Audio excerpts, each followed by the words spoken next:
it's Sandra. Welcome to another episode of Asexualized, my asexual life. This is a place to be education about asexuality, all things asexual, and I share my own asexual life journey in order to help in yours. If you haven't already subscribed, please hit the great big subscribe button right here, right now. Please hit that bell icon to get notified of every time I go live like now or post a new video. And then give that video a thumbs up, this video a thumbs up as we're going along if you're enjoying the content.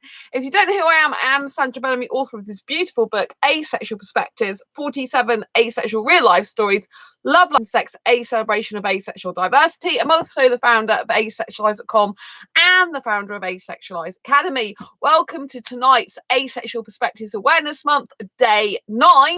And in this video, I want to talk to you about why asexuality is not accepted in society as a sexual orientation in its own right and what we can do about it.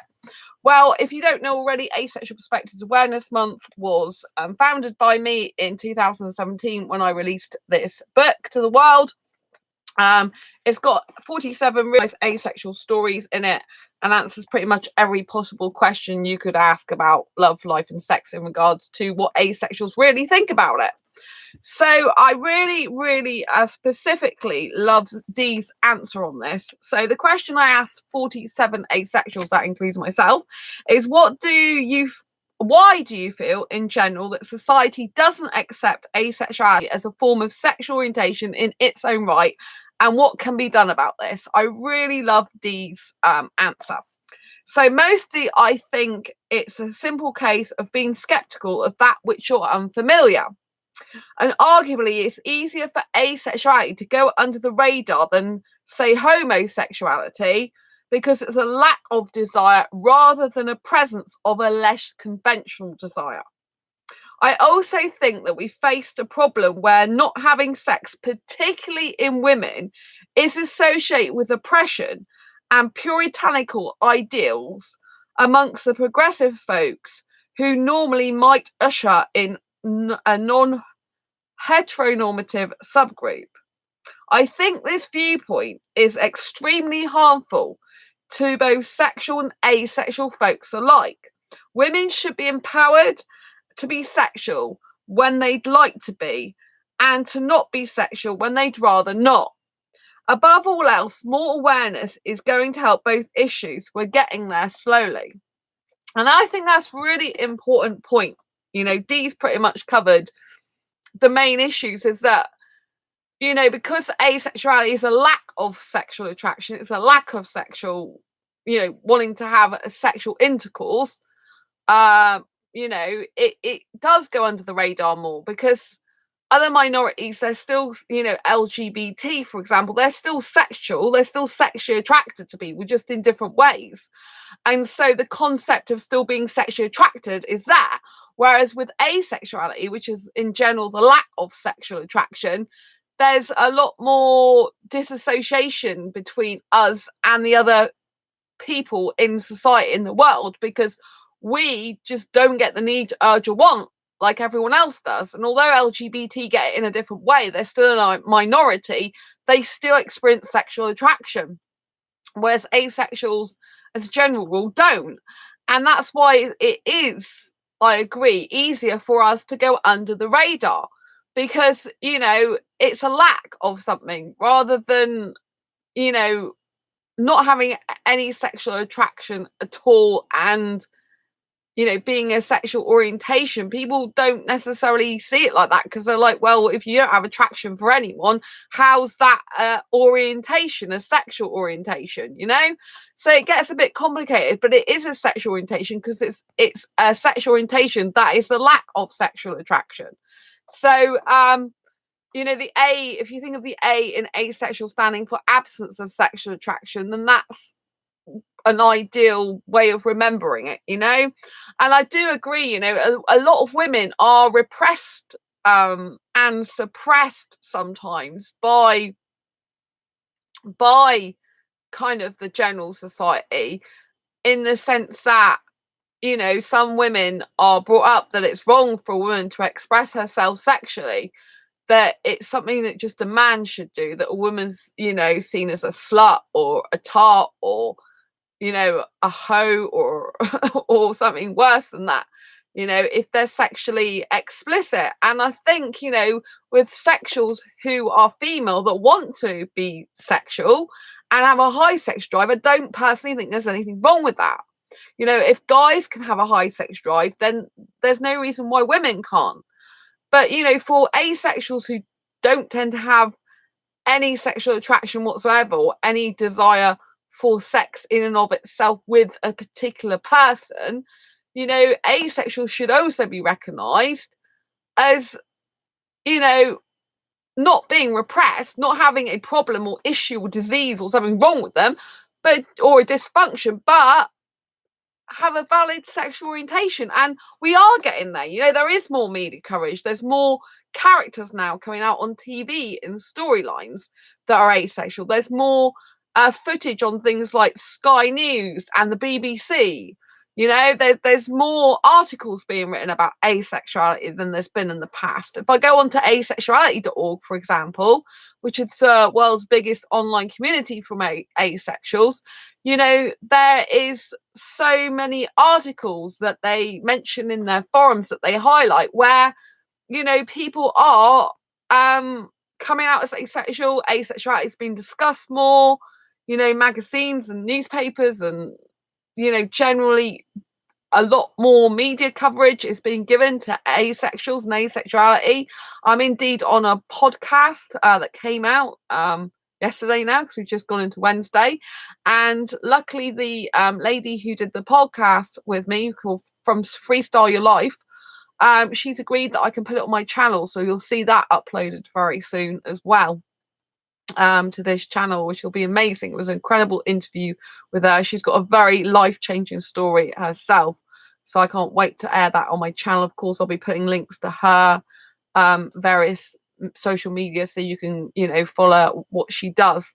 She's all about embracing your quirky and being your true authentic self, just like I am. And I think that's what's important, is that we be our true authentic selves. And that the more people that come out as asexual, the more we talk about it, the more we normalize asexuality, the more people will understand us, the more we can have more chances of having relationships, because, more people will come out as asexual.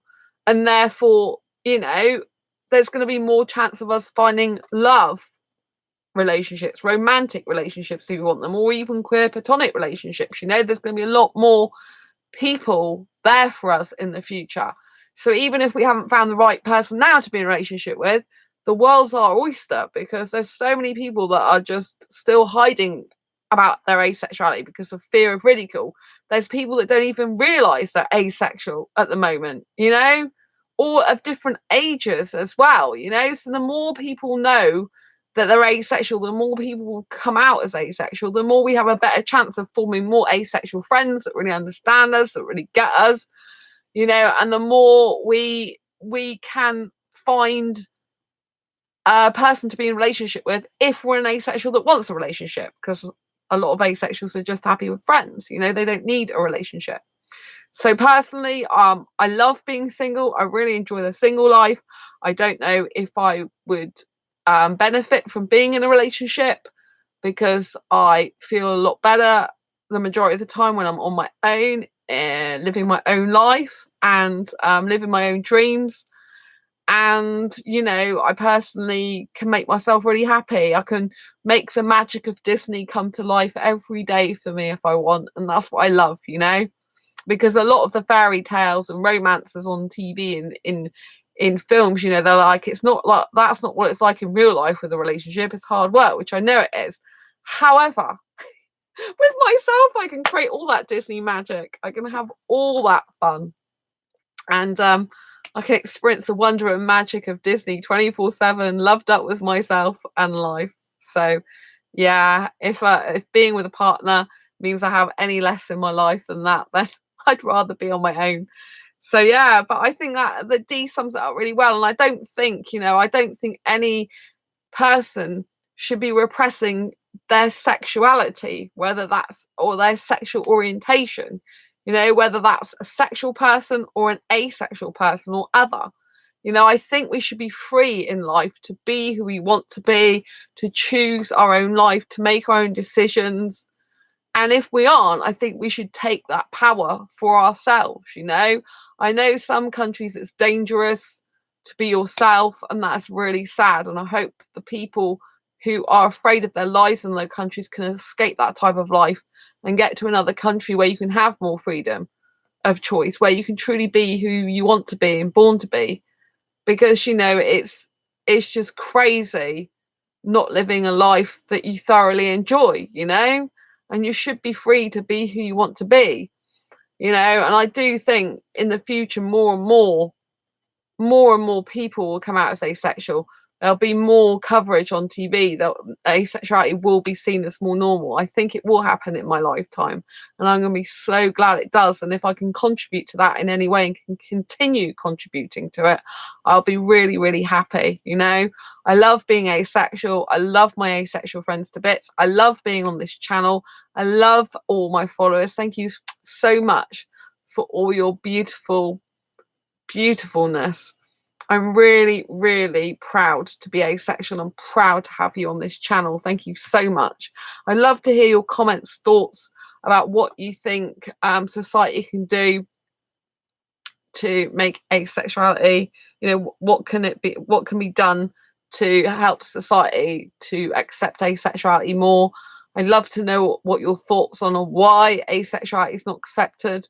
I think personally it's just so strange and different to people that people just can't possibly comprehend something when no one's attracted sexually to the other person, and where, you know, it's a different world to them. They can't comprehend it in their brain. But, you know, it's got to be understood at some point in life. It has to be acknowledged and recognised. You know, if you look back throughout the years and the history, there were people who had platonic loving relationships, you know, without the sex. So asexuality has been there for a long time. It just hasn't been recognised as the word asexual. And thanks to David J, who founded asexuality.org years ago, you know, more and more people have found the site and worked out they're asexual. So good for him and good for all the asexuals that are on there. Anyway, I hope you found this video useful, helpful, insightful. If you have, please give this video a thumbs up. If you like it, please share it with a friend as well. If you have any comments, queries, questions, want your thoughts, put them down below. Please, would love to hear from you. If you haven't already subscribed already, please subscribe by hitting the great big subscribe button. Please hit that bell icon to get notified of every time I go live like now, post a new video. Don't forget to get your copy of Asexual Perspectives using the links below if you haven't already. It's a really good, insightful read and pretty much answers the majority of questions about asexuality and love, life and sex in relation to that. And until next time, embrace your quirky and each other's, and I'll see you on the next video or live stream. Take care. Take care. Lots of love.